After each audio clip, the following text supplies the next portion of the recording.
Hello दोस्तों, नमस्कार। मैं हूं उमेश शुक्ला और आप देख रहे हैं A24 आउट ऑफ लव का। हमने पहला सीजन देखा था और हमारे दिमाग में बस एक ही बात आ रही थी, अब आगे क्या होगा, अब आगे क्या होगा। एक सस्पेंस बना हुआ था और अब इसका सेकंड सीजन आ रहा है, सेकंड इंस्टॉलमेंट आ रही है और यही बात अब भी हमारे दिलों में बसी हुई है, हमारे दिमाग में बसी है, अब क्या होगा। So guys, first of all congratulation Thank you very much. Rishika and पूरब Thank एंड you so ओनी sir. much. Thank you. Thank you much. तो ओनी सर, सबसे पहले आपसे शुरुआत करना चाहूंगा। ये कहा जाए एक बड़ी रिस्पॉन्सिबिलिटी है दूसरे सीजन के साथ आना, और क्या कुछ कहना चाहते हैं, कुछ उसके बारे में बताइए। Well, ये आप सही है एकदम। ये बहुत बड़ा रिस्पॉन्सिबिलिटी है, specially when you have season 1 was such a big success. हाँ, तो पूरा टाइम लगता है कि कंधे में बहुत बड़ा बैगेज लेके घूम रहा हूँ मैं, right? But it becomes very easy when you have an amazing team with you, right? And of course Rasika, Purab, and the other actors, and they were all so committed and invested, so which made my job much easier. काफी सारी चीज जो I didn't remember, I didn't want to, I didn't know how to do that. They were making it easy for me. So that was the whole thing. So it worked out. बिल्कुल। रशिका, जैसा कि हम पहला season देखते हैं तो आपसे नजर नहीं हटती जो आपकी परफॉर्मेंस है, आउटस्टैंडिंग। सो इस बार क्या कुछ साथ लेकर चले, जैसे कि हमने रिस्पॉन्सिबिलिटी की बात की, तो रिस्पॉन्सिबिलिटी सभी के ऊपर बढ़ जाती है। तो इस बार कितनी रिस्पॉन्सिबिलिटी के साथ आप चल रही है? मैं तो एक्चुअली एक्सपेक्टेशन और रिस्पॉन्सिबिलिटी जैसे ख्यालों से दूर ही रहती हूँ, क्योंकि मुझे लगता है कि मेरा मकसद हर प्रोजेक्ट से ये होना चाहिए कि मुझे वो करने में मजा आए। तो इन सब चीजों में ऑब्वियसली दिमाग चला तो जाता है, लेकिन मैं कोशिश करती हूँ कि उससे दूर ही रहूं। तो I have always enjoyed playing Meera Kapoor. मुझे लगता है इस कैरेक्टर में बहुत सारे डिफरेंट शेड्स हैं और कहानी इस तरह से कंस्ट्रक्ट की गई है जो बहुत ही कैरेक्टर ड्रिवन और परफॉर्मेंस ड्रिवन कहानी है। So for an actor it's always a lot of joy to play a role like this, जहाँ कहानी में ही आपके लिए इतनी सारी चीजें लिखी हुई हैं कि आपको वो ढूंढने की कोशिश नहीं करनी पड़ती है।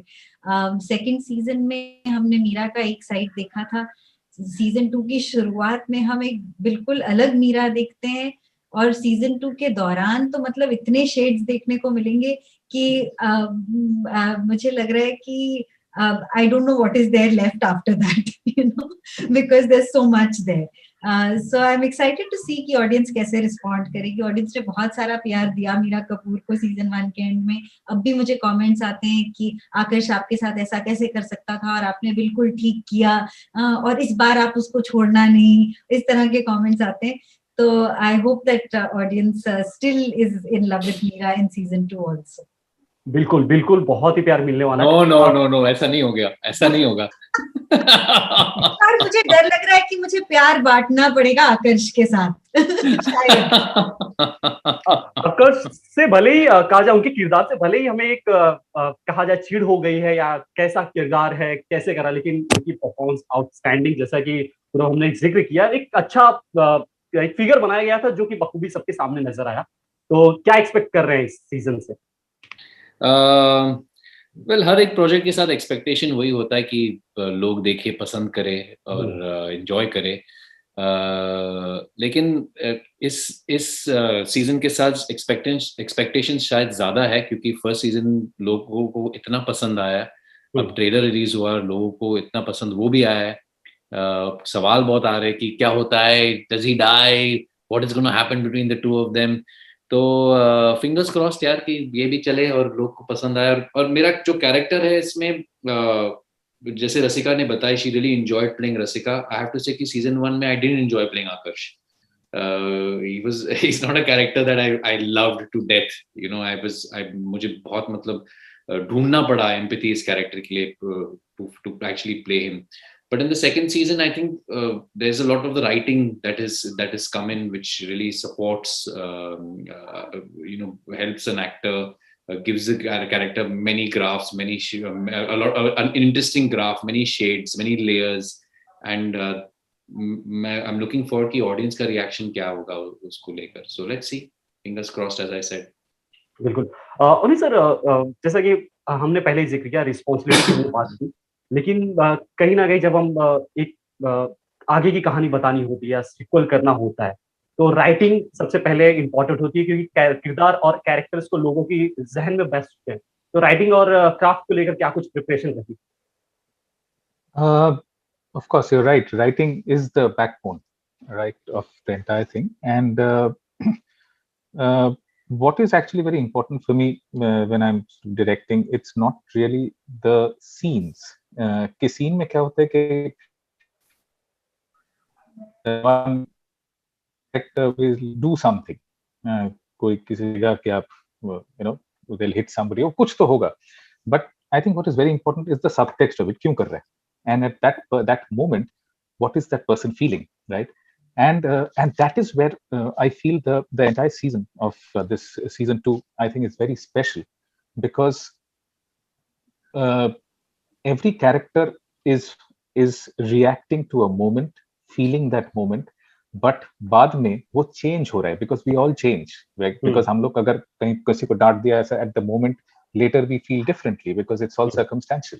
तो ये जो shades change होता रहता है of the characters, right? And which is where the writing is so important, and which was all there in the scenes. And then that's what we discussed with Rasika and Purab many times over. कि ये scene में ऐसे है, so they came up with their thoughts. Season 1 में ऐसे था, but after some time we actually forgot season 1, क्योंकि season 1 का पूरा circumstances जो था काफी अलग था. These circumstances are very different, right? So we actually looked at it as the same people, उनका DNA same है, मगर situation अलग है, right? And that's how we worked it out. बिल्कुल। रसिका, कितनी डॉक्टर मीरा कितनी है, मतलब एक एग्रेशन, एक स्ट्रॉन्ग वुमन जो कि आप बिल्कुल हो रसिका। फिर अगर थॉट्स की बात करें या इमोशंस की बात करें, कितनी मतलब डॉक्टर मीरा कितनी है रसिका में? डॉक्टर मीरा कितनी क्या है, सॉरी? रसिका से कितनी सिमिलर है? हर जब भी आप कोई कैरेक्टर पढ़ो, तो कोई कैरेक्टर्स ऐसे होते हैं जब आप पढ़ो तो आपको लगता है कि मैं इस इंसान को जानती हूँ, या तो आपके इर्द गिर्द ऐसे बहुत सारे लोग हों, या फिर बस एक कनेक्शन होता है, नेचुरल कनेक्शन होता है आपका उस कैरेक्टर के साथ। जैसे जब मैंने सफिया मंटो पढ़ा था मंटो फिल्म में, तो मुझे लगा था I know this person, there something about her that I understand, you know, she is strong but she is also gentle and all of that. जब मैंने मिर्जापुर में बीना त्रिपाठी का कैरेक्टर पढ़ा था, तो मुझे लगा मैं इस इंसान को बिल्कुल भी नहीं जानती, और वो मेरे लिए एक बहुत एक्साइटिंग चैलेंज था कि how do I get to know a person जिसको जब मैंने पहली बार पढ़ा मुझे लगा ये तो पता नहीं कौन है, you know. Meera Kapoor I think is an interesting mix for me. मुझे जब मैंने पहली बार सीजन 1 की स्क्रिप्ट पढ़ी थी, तो मुझे लगा था there are some things about her I understand, there are some things that I don't.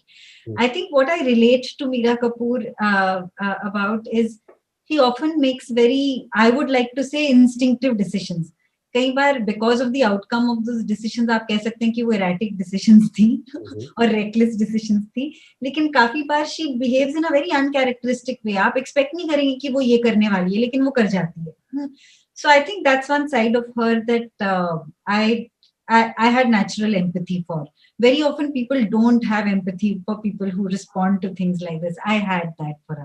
But there are many things about her. Like, I feel she's a very quiet person. She's not the kind of person who likes to ask for help. She likes to figure it out on her own first. And then that's not me at all. मुझे अगर कोई problem हो तो मैं phone उठा के पहले बोल दूंगी, या I will ask somebody for help. So those are those things. But eventually जो character बन के निकलता है, it's always a combination of what you are, what you want to be, what you might have read or watched at a particular time, what your influences are at that time.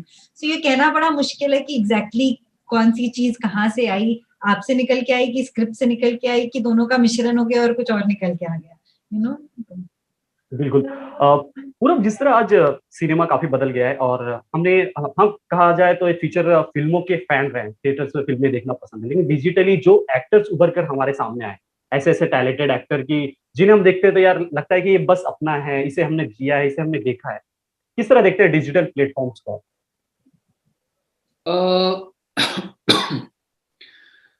Definitely एक content बहुत सारा बन रहा है, और variety बहुत सारा है। सिनेमा में अगर देखा जाए तो नॉर्मली एक फिल्म का टिकट बेच रहे हैं, लेकिन डिजिटली आप देखा जाए तो एक सब्सक्रिप्शन बेचा जा रहा है आपको।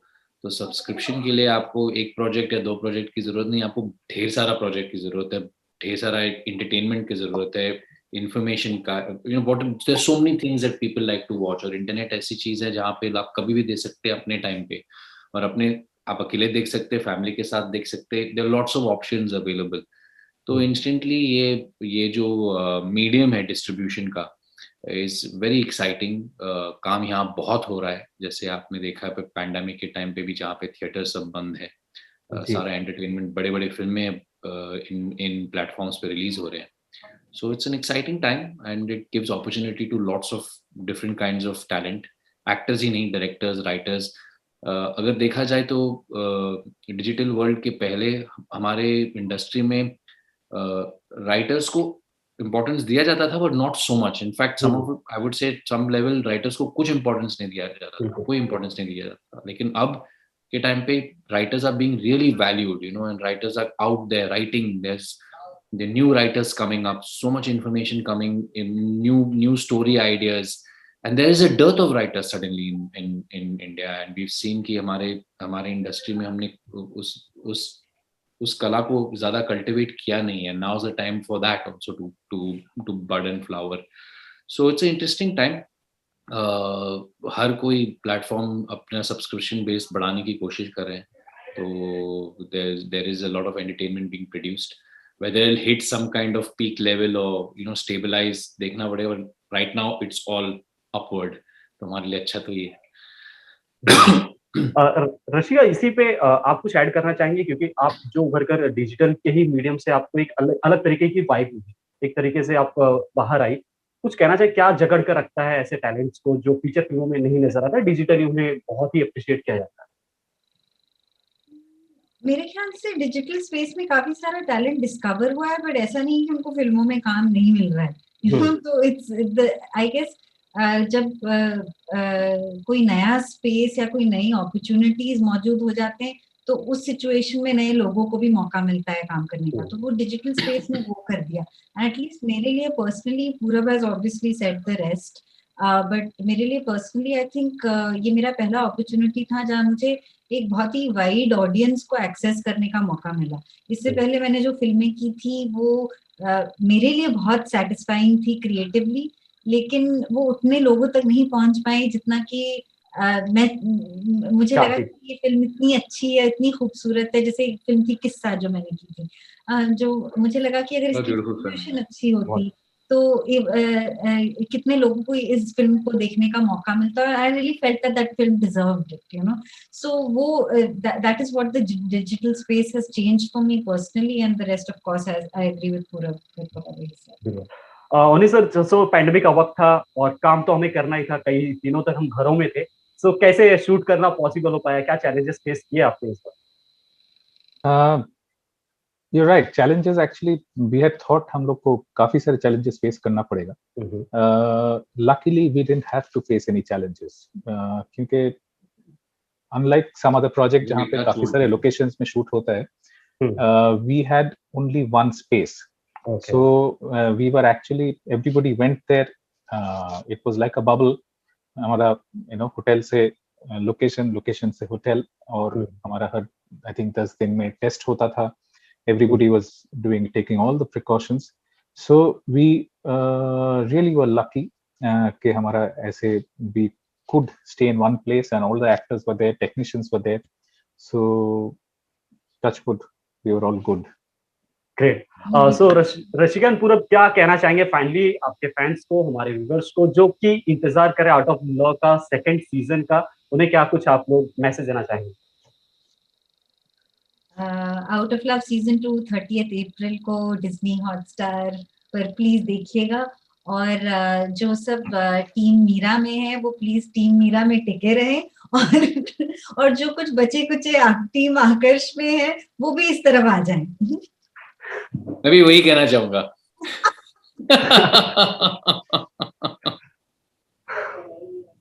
Thank you so much. I hope कि लास्ट सीजन की तरह इस सीजन को बहुत सारा प्यार मिले, और डिजिटल की दुनिया तब से थोड़ी और भी बदल गई है, तो और सारे लोग इस सीजन को भी देखें और ढेर सारा प्यार है। थैंक यू सो मच हमसे बात करने के लिए। Thank you Umesh. Thank you so much.